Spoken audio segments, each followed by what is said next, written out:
Highways Chandrababu విశ్వరూపం. ఈ word ఎందుకు అంటున్నాను నేను? నిన్న జగన్మోహన్ రెడ్డికి సంబంధించి ఆ జగన్మోహన్ రెడ్డి అది ఇదని చెప్పుకుంటే 40 నిమిషాలు ఇది వీడియో ఇచ్చాడు. ఫస్ట్ టైం నాకు తెలిసి లాస్ట్ 10 yearsగా జగన్మోహన్ రెడ్డిది కంటిన్యూగా నేను ఆపకుండా చూసింది అదే. నిన్న తిరుమల దేవస్థానం లడ్డూలు జగన్మోహన్ రెడ్డి చెప్పింది. సరే, ఆ మధ్యలో ఆయన కామెడీలు లేదన్నప్పుడు ఇంకా రకరకాల ఉన్నాయిలే కానీ అవన్నీ పక్కన పెడదాం. జగన్మోహన్ రెడ్డి మాట్లాడుతున్న సేపు నాకు ఏమనిపించింది తెలుసా? అయిపోయింది నా పని, ఇంకేమి లేదు ఇక్కడ అన్న భయం అతనిలా కనిపించింది. దిగ్బంధన చేసేటప్పుడు చంద్రబాబు నాయుడు అని అక్కడ కనిపించింది.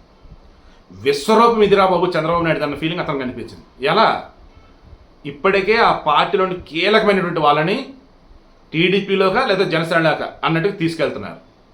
వైసీపీలో ఇప్పుడు ఎవరున్నారు ఏంటంటే శ్రీరెడ్డి, ఆ పావల శ్యామలను, రామే, రోజా వీళ్ళు కనిపిస్తూ ఉన్నారు.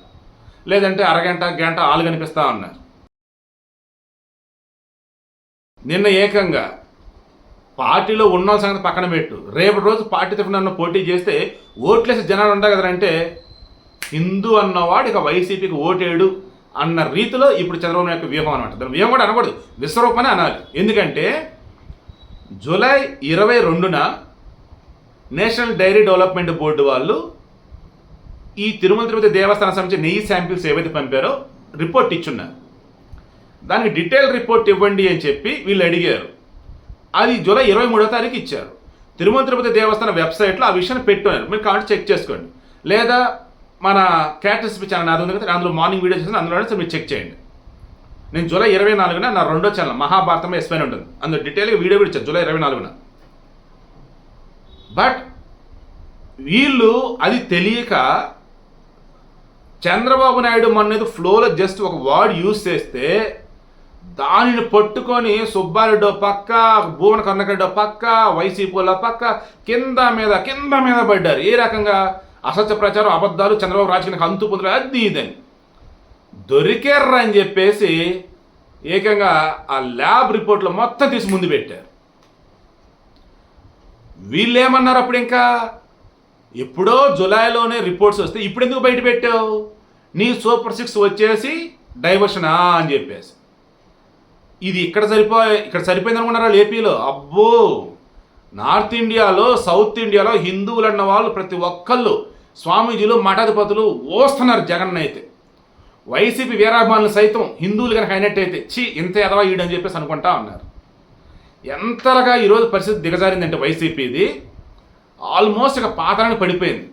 ఆల్మోస్ట్ వైసీపీ కథ సమాప్తం. ఇంకా ఈయన ఎవరు కేసీఆర్ కానీ అత్యాశకు పోయి టీఆర్ఎస్ని బీఆర్ఎస్ అని మార్చినట్టు వాళ్ళు వచ్చేసి ఇక గత్యంతరం లేదురా బాబు అన్నట్టు వైసీపీని, వైఎస్ఆర్సీపీని వేరే పేరు పెట్టుకోవాలన్నట్టుంది ఇప్పుడు పరిస్థితి.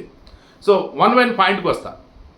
ఇప్పుడు కాదంబరి జత్వాని ఇష్యూ వచ్చేటప్పటికి ఐపీఎస్ని ఆల్రెడీ సస్పెండ్ చేసి పెట్టారు. కాంతరాన టాటా ఏమో ముందస్తు బెయిల్ కోసం కోర్టుకు వెళ్ళాడు. ఈలో కుక్కల విద్యాసాగర్ దొరికేశాడు. ఈ కుక్కల విద్యాసాగర్ వెనకొంది ఎవరు ఏంటని చూస్తే ఐదరు సజ్జలా లేదంటే జగన్ బయటపడతారు. అక్కడ అరెస్ట్ కాక తప్పదు, పోలీసులు వచ్చేసి జైలుకి వెళ్ళక తప్పదు. కాంతంలో జత్వాని విషయంలో ఇంకా కీలకమైన విషయాలు కన్నా బయటపడితే అబ్బో ఇంకా సిచ్యువేషన్ అలా ఉంటుంది ఓకే అనటం వల్ల అయిందా. బుడమేరు ఫ్లడ్స్ అప్పుడు జగన్ యొక్క అజ్ఞానం ఎలాంటిదో అందరూ చూశారు. Chandrababu Naidu day and night ప్రజల మధ్య ఉండి వాళ్ళకి ధైర్యం చెప్తూ సహాయ కార్యక్రమంలో పాల్గొంటూ ఉంటే నిద్ర పట్టకలా తిరుగుతున్నాడు, ఇంట్లో ఉండటానికి భయం వేసి తిరుగుతున్నాడు, పిచ్చి పిచ్చేవో మాట్లాడారు. అప్పుడు ఊశారు జనాలు. ₹1 సాయం ప్రకటించాడు జగన్మోహన్ రెడ్డి. ఇచ్చింది ఏంద్రా అంటే పాల ప్యాకెట్లు, వాటర్, నిత్యావసర వస్తువులు అంట. అయిపోయింది కోటి అని చెప్పేసి అన్నారు. మేమెందుకు వస్తాం చంద్రబాబు నాయుడు అని చెప్పేసి అన్నారు. దాంతో కూడా జనాలు వస్తున్నారు. ఇలా మొన్న ఎన్నికలలో ఓడిపోయిన దగ్గర నుంచి అండి ప్రతి ఇష్యూ కూడా ఎలా మారిందంటే అటు తిరిగి మొత్తం జగన్ మెడక చుట్టుకుంటా ఉన్నాయి. ఎంతలా అంటే అమ్మో ఇక నేను రాజకీయాల్లో ఉండను అని జగన్ చెప్పతాడేమో అన్న అంతగా నాకు అనిపిస్తుంది. ఈరోజు చంద్రబాబు నాయుడు కొట్టినటువంటి దెబ్బ మామూలు దెబ్బ కాదు. చంద్రబాబు నాయుడు అఫీషియల్గా ఫ్లోలో మాట్లాడుతూ అన్నాడు జగన్మోహన్ రెడ్డి ఎంత రాజకీయం ఏంటన్నప్పుడు చివరికి తిరుమల తిరుపతి దేవస్థానం లడ్డూలు కూడా వదలలేదురా వీడు అన్నట్టుగా అన్నారు. ఎలా ఏంట్రా మీరు ఆధారాలు లేకుండా మాట్లాడుతున్నట్టు ఆధారం మొత్తం చూపెట్టారు. ఇక వీళ్ళ పని అయిపోయింది, ఏం మాట్లాడిన పరిస్థితి. అదేమంటే చంద్రబాబు నాయుడు సమయంలో జరిగింది కదా, ఆయన హయాంలో జరిగితే మా మీద వేస్తారంటే అంటాడు. మళ్ళీ మొదట అంతా స్వచ్ఛమైన నెయ్యి అన్నారు, లేదు కల్తీ ఉందని అంటున్నారా, అదే చంద్రబాబు నాయుడు సమయంలో కదా అంటారు. అది ఎవరు సమయంలో టెండర్లు ఇచ్చారు? Reverse tendering batch, Jaganmohan Reddy batch. అలా తిరుమల తిరుపతి దేవస్థానంలో జరిగిన వాటికి సంబంధించి విజిలెన్స్ విచారణ వేస్తే దానికి సుబ్బారెడ్డి వచ్చి టీటీడీ వాళ్ళ మీద అటు చేయకూడదు, టీటీడీ ఆల్రెడీ విజిలెన్స్ ఉంది, స్టేజ్ విజిలెన్స్ నన్ను విచారించేది ఏంటి, నాకు స్టే ఇవ్వండి, నన్ను అడ్డుకోండి, ఇలా ఏదో మాట్లాడుతున్నాడు. ఈ జగన్మోహన్ రెడ్డి వచ్చేసి ఈ లడ్డు విషయంలో అడ్డదిడ్డంగా ఎదుగుదన్న మాట్లాడాడు. ఇలా మొత్తం చూస్తే ఏముందో తెలుసా, ఇంకా ఎక్కడన్నా వైసీపీ సానుభూతి పరుడు ఉంటే, ఇంకా ఎక్కడన్నా ఈ జగన్మోహన్ రెడ్డికి మిగతా రాష్ట్రాల్లో ఏదైనా పరిచయాలు ఉంటే అంతా కూడా ఈరోజు జగన్ దరిదాపులకు రాణించేటట్లేరు. వైసీపీ అంటే ఆల్మోస్ట్ ఇక భూస్థాపితం చేసినట్టుగా నా ఉంది పరిస్థితి. అయితే చంద్రబాబు యొక్క విశ్వరూపం అంటే ఇలాగే ఉండింది. ఇప్పుడు ఓ వేటగాడు ఉన్నాడు, కుందేలను పట్టాలి, అక్కడ పెట్టే ఉచ్చు వేరు. జింకన పట్టాలి, అక్కడ పెట్టే ఉచ్చు వేరు. తోడేలను పట్టాలి, అక్కడ పెట్టే ఉచ్చు వేరు. నక్కన పట్టాలి, అక్కడ పెట్టే ఉచ్చు వేరు. ఏనుగును పట్టాలి, అక్కడ తవ్వే కందకం వేరు. ఇలా ఏ జంతువునైనా పట్టుకోవాలన్నా, ఏ జంతువునైనా వధించాలి అన్నా ఏం చేయాలి? అసలు ఆ జంతువు అలవాట్లేంటి, ఆ జంతువు ఏం చేస్తే మన వలలో పడిద్ది, ఆ జంతువు ఏం చేస్తే మన నుంచి తప్పించుకునిద్ది, ఆ జంతువు యొక్క వ్యూహం ఏంటి, ఇవన్నీ తెలుసుకోవాలి. జగన్మోహన్ రెడ్డి అనబడేవాడు అధికారంలో ఉన్నాం కదా అని చెప్పేసి అడ్డదిడ్డంగా చేసుకుంటా పోయాడు. సాక్ష్యాలు లేకుండా అసలు అక్కడ ఏమీ జరగకుండానే చంద్రబాబు నాయుడిని స్కిల్ కేసు అంటూ, ఫైబర్ నెట్ అంటూ, ఇన్నర్ రింగ్ రోడ్ అంటూ, ల్యాండ్ అమరావతి ల్యాండ్స్ అంటూ రకరకాల కేసులు పెట్టాడు. ఒక్కటంటే ఒక్కదానిలో కూడా సరైన ప్రూఫ్లు చూపెట్ల. ఆయన బెయిల్ మీద బయటకు వచ్చాడు. వీళ్ళు ప్రూఫ్లు చూపెట్టకపోయేసరికి జనాలంతా కూడా ఊసారు జగన్ అయితే. వైఎస్ఆర్ అభిమానులు, జగన్ అభిమానులు సైతం ఊసారు. అయ్యని చూసి కొడుకు ఒక ఛాన్స్ ఇచ్చా, వీడికి జీవితంలో ఛాన్స్ ఇవ్వకూడదంటే అయిపోయింది.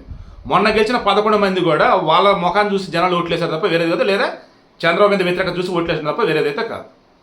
మరలా చెప్తా, ఎందుకు కానీ కొంతమంది పుట్టుకతోనే చంద్రబాబు మీద మనకు వ్యతిరేకత ఉన్న వేలో ఫీల్ అయిపోతూ టీడీపీకి అంటే చాలా ఆమోదం ఉంటా ఉన్నారు.